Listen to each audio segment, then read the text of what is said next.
All right, so this is what we're going to do is a little bit different. So on weeks where we have one presenter, our goal is to provide incredible value. Every week, you're walking away with something that's valuable for your business. So that with that in mind, we'll feel like we want to share this with others, keep coming back and saying, I know I'm going to get something valuable. And today, because of Mindy's topic, we thought this would be a great topic to explore a little bit deeper.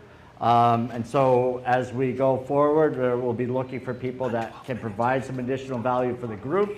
And yeah, let's talk and see if we can apply for something where you might be able to participate. All so right. Mindy Kerr, back to you and our extra shot here. Excellent. All right, well, we're going to change modes and switch hats here real quick. Make sure my timer's going. Today, I asked Harry what would be beneficial and general enough for everybody to be able to take something away from what we're talking about today that also stays in the vein of what I do. So we're going to talk about communication styles. Every one of us is how human beings connect is through communication, okay? We do it digitally, we do it orally, we do it with our body language, we do it in all kinds of different ways. And in the business world, in the corporate world, whether you're in it now or you've been in it before, we know that depending on who you're working with, communication can break down very easily, right? It can be misunderstood, it can be non-existent, it can be all kinds of things. So we're going to talk today about different types of communication styles. And I've generalized, I'm basing this a lot on the personality types that I use within my framework of the Enneagram, but because if you have never even heard that word, most people can't even say it or pronounce it. So we're not going to get into all that. We're just going to kind of squish it together here and break it down into about 5 different styles. And I'm hoping that today, one of these styles is going to resonate with you and make you think a little bit. And it's not just going to be about how you communicate in your business per se. This can apply in your relationships, how you communicate with your friends or your spouse or your kids or your parents, whatever the case may be. So let's get started today. And I pre-apologize if I talk fast. I'm going to try to slow down. When I'm not reading a teleprompter, I sometimes talk fast. But we're going to talk about 5 different styles of communication and the blind spot of each one of these styles, okay? And how we get realigned, just giving you some tips to how to get realigned if this is you, all right? One of the biggest communication problems on teams isn't intelligence, effort, or even personality, okay? Personality, even though personality is very telling and explains a lot of things, it's still a surface level behavior. It's that people process information differently. Every one of us shows up in the world differently. And when people do not see things the way you see them, it creates some level of frustration, right? You learn to kind of push through it and deal with it. But when you expect I think John Maxwell said, we don't see people as they are, we see them as we are. That's our default, okay? Not saying that you can't have the proper disciplines and behaviors to kind of overcome that, but if we go into cruise control, we're all going to do something a little bit different unless we intentionally make those adjustments, okay? We all show up a little bit differently, and most teams never talk about these differences directly. So today we're going to walk through 5 common leadership communication styles, the strengths they bring, the blind spots that they often don't see, and how each style can communicate more effectively. All right, so the first one is the analytical leader. Sometimes these leaders, these human beings can be misunderstood because a lot of their thinking is happening, all of their thinking stays inside of their head, all right? Which seems like, well, obviously we all think inside of our head, but sometimes those things don't go from head to everybody else, all right? So here's some of the behaviors of the analytical leader or the analytical thinker, all right? Their communication style, they think before speaking, which don't we wish that everybody would do that a little bit more, right? Mm-hmm. They think before speaking, they need more time to process. They communicate when they're confident in the information. Again, you think that that's like normal behavior, but not everybody does that, all right, as you'll see in some of these other communication styles. Often they're quiet in meetings. It's not because they don't care or they're indifferent. It's because they're processing a lot of information, probably more than anybody else in the whole room. And they share conclusions more than the thought process. okay? Some people like to talk things out. Some people are the exact opposite. They don't want to talk about their process until it's fully formed, fully baked, right? All right, but here's the blind spot with an analytical leader's communication style, okay? Their team or the people in their life don't know what they're thinking, right? That's the first problem. The second one is that they can appear distant or disengaged. Think about that for just a second, whether it's you or somebody that you know, that when you're trying to communicate with them, they feel like they're distant or disengaged, or they withhold information too long. That's how it's coming across to other people, because they're processing things before they share it with everybody else. And others can feel left out of their decisions, because everything has to make sense in their head before those things are executed. So sometimes it can make other people feel like they're left out. So those are some of the blind spots of the analytical thinker, the analytical leader. Now here's some ways, some tips to be realigned, okay? This can be a tip in helping that analytical leader kind of come outside of their mind and communicate better. Or if you are that person, narrate your thinking out loud more often. This is not going to come naturally to you if you are this type of leader, if you're this type of thinker, if you're this type of communicator. Intentionally talking through your process, bringing people in on what's going on inside of your head. The second thing is here's what I'm thinking so far. That's something that you can say just to help people feel like they're in on what's going on inside your head. And then the third thing is, I don't have an answer yet, but here's what I'm analyzing. Again, that's going to be an intentional decision that you have to make to bring people in on what's going on. It's okay to share partial thoughts, all right? If you are not an analytical leader, if you're not an analytical thinker, you're like, I don't have trouble with any of this. But some of you might relate to this very, very personally, all right? We're going on to the next one. We're going to move fast. The second communication style is the driver, the action leader. These are your mover, shaker CEOs, get stuff done. Everything is a challenge. Nothing is impossible.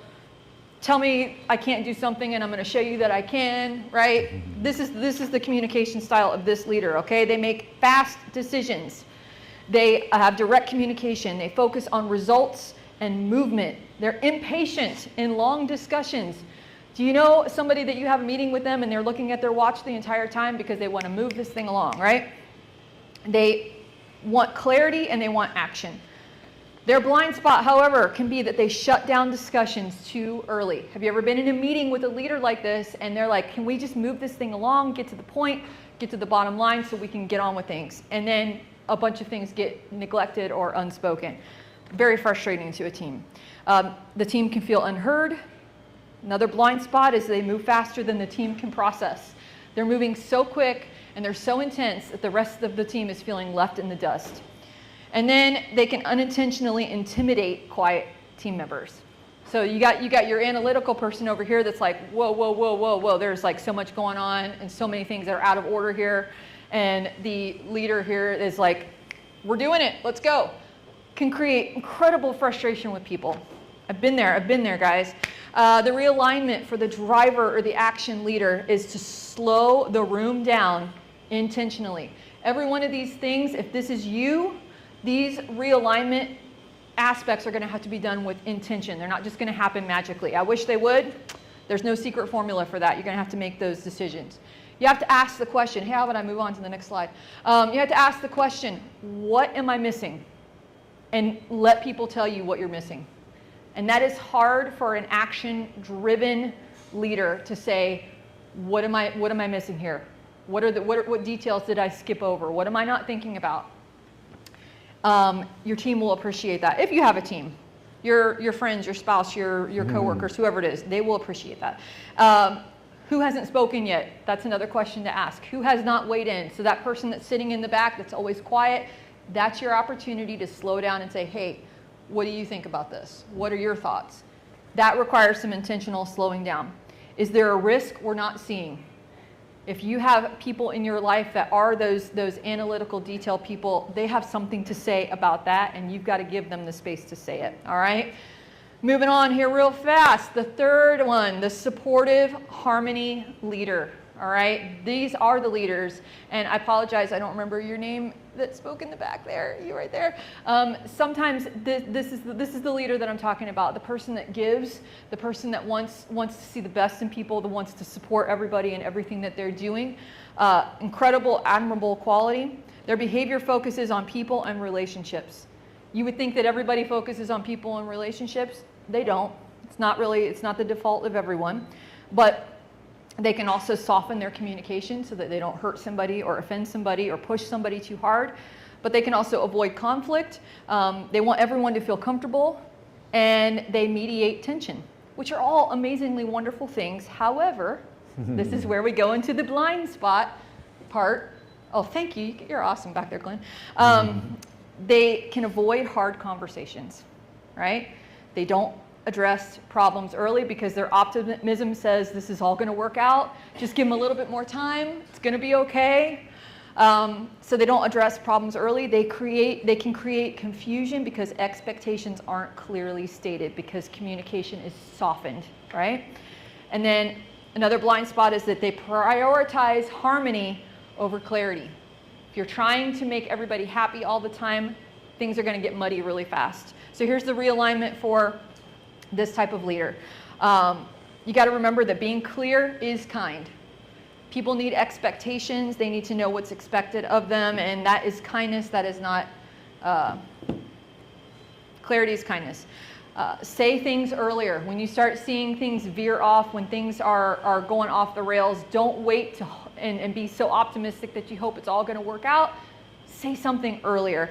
And then finally, be direct but calm. Leadership requires clarity, not just kindness. All right? So that's our supportive harmony leader communication style. And then we have our vision idea person, which I'm guessing in a room full of entrepreneurs, we have a lot of you in here as well. You've got ideas for days, okay? Big ideas, future focused. Possibilities are endless. You brainstorm out loud. What do you think of this? I've got this idea. I've got this thing. I've got that thing. You bounce them from one thing to another. My son is this person, and he's got a new passion every single week. It's amazing and it's wonderful. They talk through ideas while they're thinking. So contrasting, different from the analytical communicator, right? They keep everything inside until their thoughts are fully formed, their ideas are fully baked. But these types of leaders are just firing stuff off constantly. They energize the room and they love brainstorming the possibilities, but their blind spots mean they have too many ideas, not enough follow through, and their team can feel overwhelmed. Your friends can feel overwhelmed. Your coworkers can feel overwhelmed. Some realignment ideas is to clarify next steps, define priorities and what is not a priority. I'm talking so fast, I hate this. All right, but last one, we're going to end. The principled standards leader. That is me right here. They have clear expectations, high standards. They notice problems very quickly, and they focus on quality and doing things right. However, communication can sound critical. I told you about that earlier. It can sound judgmental. People feel pressure instead of encouragement. And the realignment for that type of communicator is to balance correction with encouragement. You know, the whole sandwich thing, praise, correction, praise, and explain why behind the high standards and point out what is working, not just what is wrong. Thank you, Mindy Kerr. Thank you. There's a lot of stuff. Thank you. Harry, which one are you? I am the peacemaker one there. Harmony. That's I am too. Yeah. Harmony. We want people Harmony. to get along.